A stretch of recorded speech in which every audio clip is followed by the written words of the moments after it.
report of a shooting just occurred at 515 South, 700 East. Correction, it's actually a Charlie Square near the Sharper Image. There's someone that shot in the parking garage.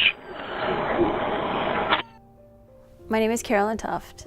On February 12, 2007, my daughter Kirsten and I went to Charlie Square Mall to buy Valentine's.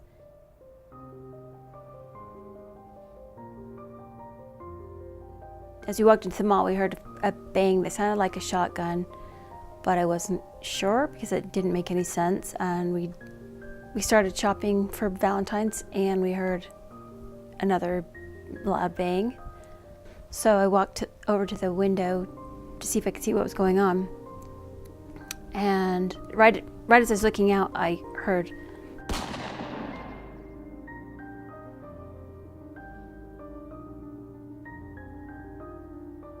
She saw her daughter and everyone else in the store running for cover. And she laid down under some card racks. And the last thing she said to me was, "Get down, Mom." Right then I felt somebody walking behind me, and I turned over my shoulder and saw this kid in a trench coat holding a gun.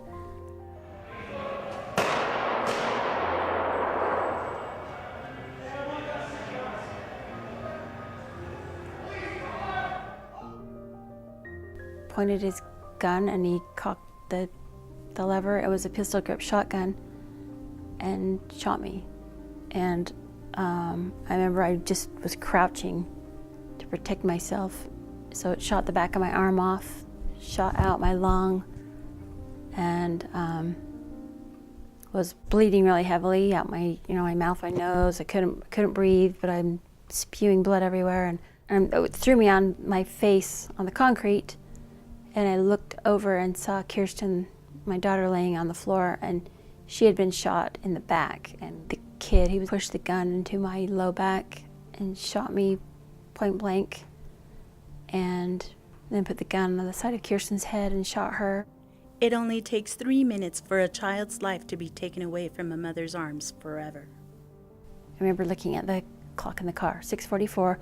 We got out of the car, we walked into the mall, and the shots happened, and at 6:47, Kirsten was dead. So it was 3 minutes from the time we parked the car till the time she was dead.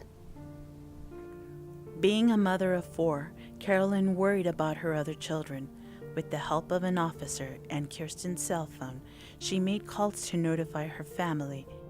I was in work, and my manager told me there was a phone call and I had to take in the back room, and it was my brother, and he told me that there had been a shooting at Charlie Square. I just remember thinking, like, well, are they okay? And he said, they're taking Mom to the hospital, and I said, what about Kirsten? And he just started crying.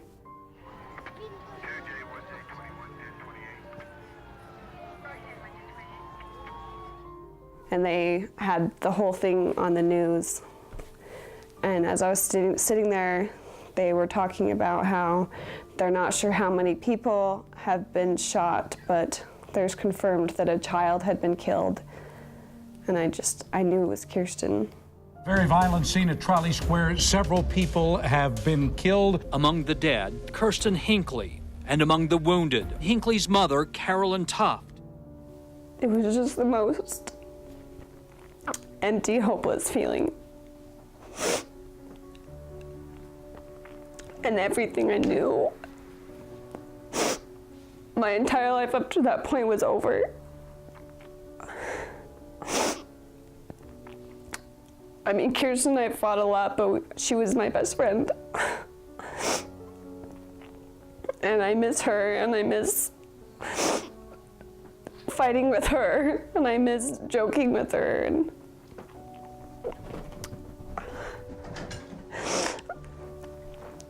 I mean, she was my only sister, and that's a relationship that's irreplaceable. This is my sister, Caitlin, and it was this year, so she's really cute, isn't she? After being in the hospital shock trauma unit for 3 weeks and 7 surgeries, Carolyn's own grief started to settle in. They resuscitated me and I woke up in the hospital, and it was really, really terrible being in the hospital room and just feeling really lonely, having those memories of Kirsten dying, and the hole in my back was so big they didn't know how to close it. They were going to skin graft it, but they couldn't graft over a hole. Kate realized life had changed forever. Every relationship in my life is different because of what I lost. I don't connect with people the same way. It's a lot harder to make friends. A lot of it's the fear of attachment, of losing people the same way. And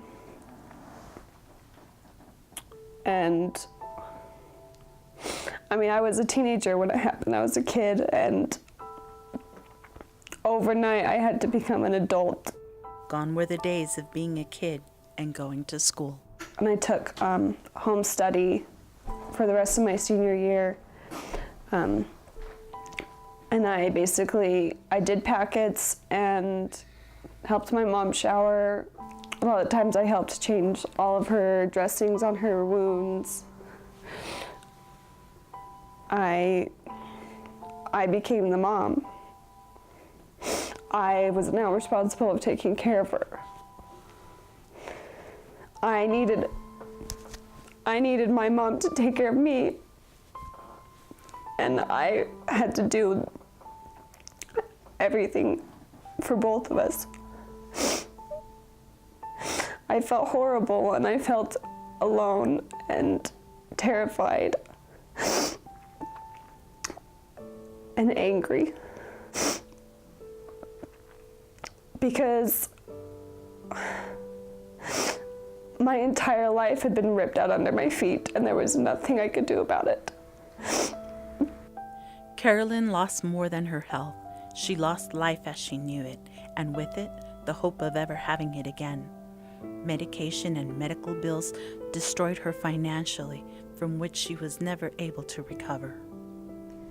I was never able to return to work, so I lost my business, and therefore I lost my income and my ability to provide a living for myself and my kids, and I lost our house.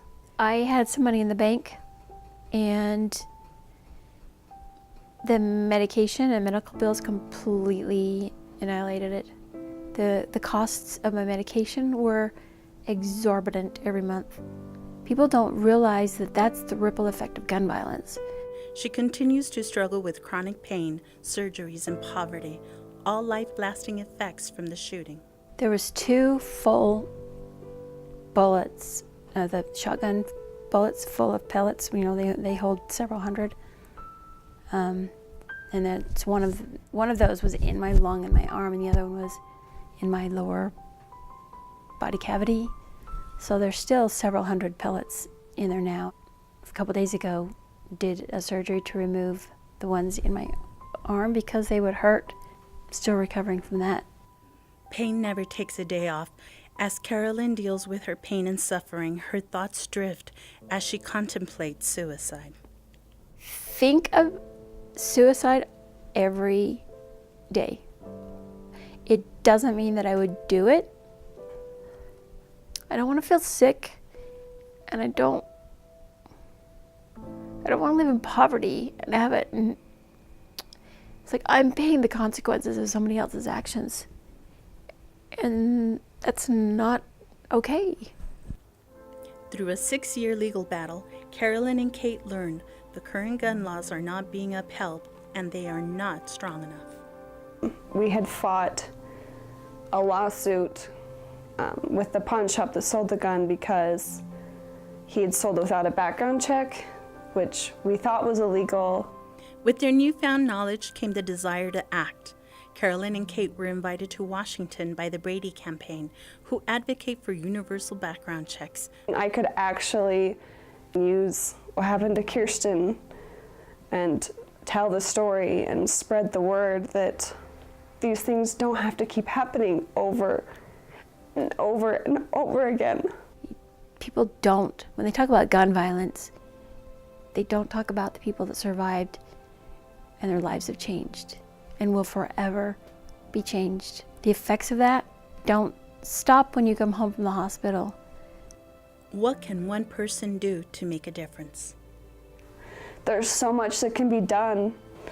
People can write to their senators and demand them to do the right thing, pass background checks. If we have universal background checks, so much of this will go away. And you can sign petitions, you can go to rallies, you can raise awareness.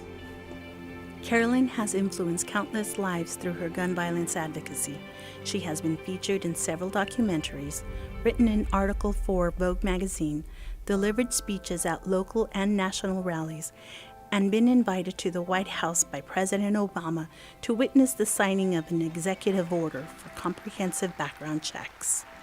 Last February, I went in front of the state because they're trying to defund Medicaid. I went in front of the board and said, I am the face of these people who have fallen through the cracks, who can't get help, who need help. I'm a responsible person who worked hard, who has kids, who my life got thrown on my face and I lost everything and I need help. Since the shooting, Carolyn's kids have been able to rebuild their lives and continue on, but Carolyn has not had that same luxury. They can call me on the phone and chat and say, goodbye, Mom, I love you. And they can go about their lives. They can go to work, they can watch movies, and even they can take a step away. But when they hang up, I'm still laying on the couch, throwing up, dealing with when is my next medication due. After 10 years, many people affected by the Trolley Square shooting have moved on with their lives, not Carolyn. And people need to think about it and think about doing something about it before it happens to them.